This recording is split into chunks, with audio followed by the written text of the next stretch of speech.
Geoff, thank you for your time. What do you make of these remarks? Quite the shift, stark contrast with the predecessor.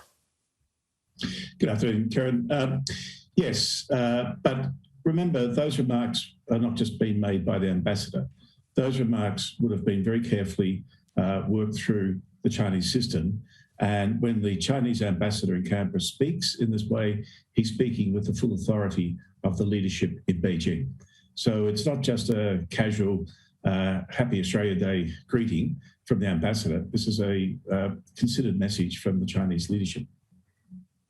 And what do you put that down to then, that change? Because as you say, this was reported at length in the Global Times, which we know hasn't always been very positive about Australia, certainly in the last couple of years.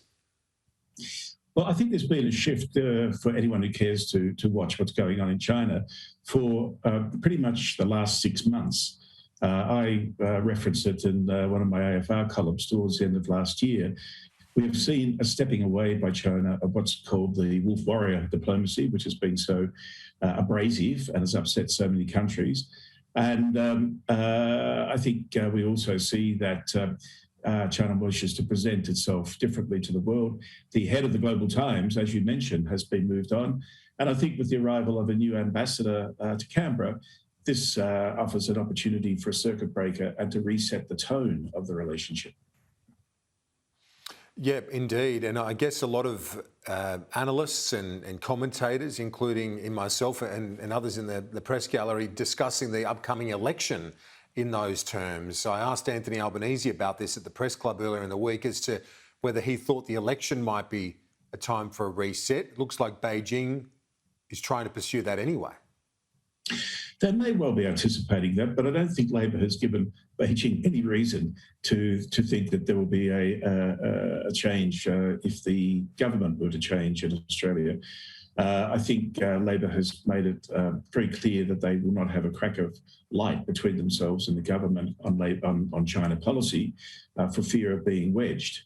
Penny Wong, the shadow spokesperson, has indicated that she thinks the language could change. But it won't just be a matter of changing the language. There'll have to be a much more substantive change in position, both in Beijing and Canberra.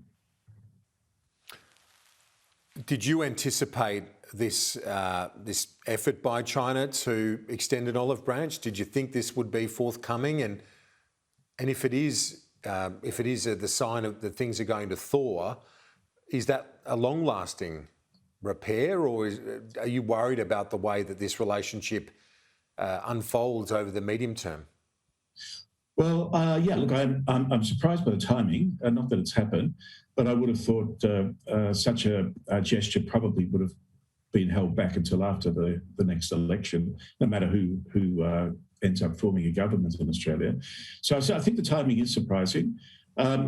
But, the other thing is, I mean, our ministers have not done much to try and improve the atmosphere around the relationship. I mean, we've had the defence minister in the last day or so without a shred of evidence asserting that China was behind the hacking of the Prime Minister's WeChat site. Well, they may or may not have been, but it's not helpful to have a senior government minister making these sorts of assertions without presenting any evidence. Similarly, the defence minister seems to be obsessed by the possibility of war over Taiwan.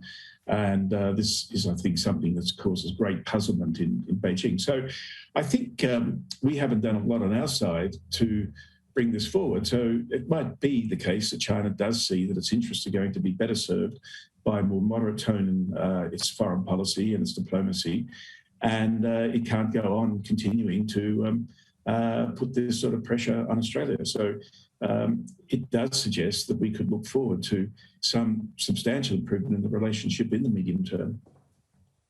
When you pointed out that there have been subtle shifts over recent months, I did note that Madame Fu, a former ambassador to Australia, very well liked actually when she was here, a Chinese ambassador, wrote recently in one of the Chinese newspapers the need for China to be loved internationally. That seemed quite a change in strategy from that wolf warrior approach that you alluded to earlier. Absolutely, Jared, and that was preceded by a statement by President Xi to a similar effect. But certainly, Madame Fu carries a great deal of weight in the system. And interestingly enough, she's something of a mentor to the new Chinese ambassador who's has arrived, Xiao Tian. They both came from the Asia department in the foreign ministry in Beijing, and they both, I think, have a very sophisticated approach to diplomacy. I spoke to one of the cabinet ministers earlier in the day, Stuart Robert, and he was very forthcoming in welcoming this language. Is that the sort of thing you'd like to see from government ministers now, that they put some of the other more assertive rhetoric from our side to one side and try and heal this thing? Yes, I mean, from a practical foreign policy point of view and a way to advance Australia's interest, we do need to work out how we're going to live and work with China. China is not going to go away. China's not going to stop being Australia's largest export market. China's not going to stop being the most influential country in East Asia, shaping regional politics and regional security.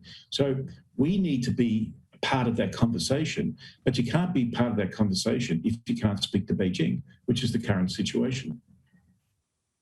And a return to still making, obviously, the positions, Australia's concerns about Xinjiang and human rights, Tibet, and of course Australian citizens detained in China. Those representations would obviously still be forthcoming. There would be no relenting or on any of those points that China had concerns about. So how do you navigate that, Geoff Raby, in terms of holding up to Australia's values and not backing away from any of that, but still building a discourse?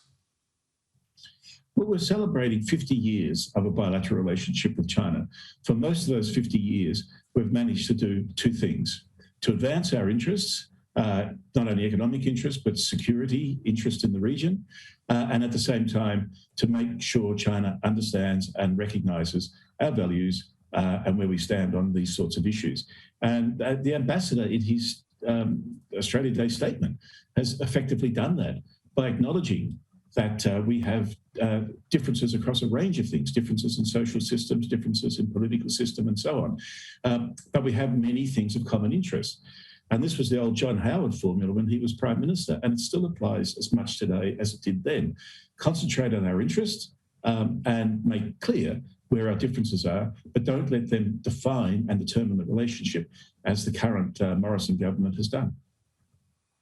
Australia's former ambassador to China, Geoff Raby, thanks for your time and your analysis. Appreciate it. My pleasure, Karen. Good to be on the show.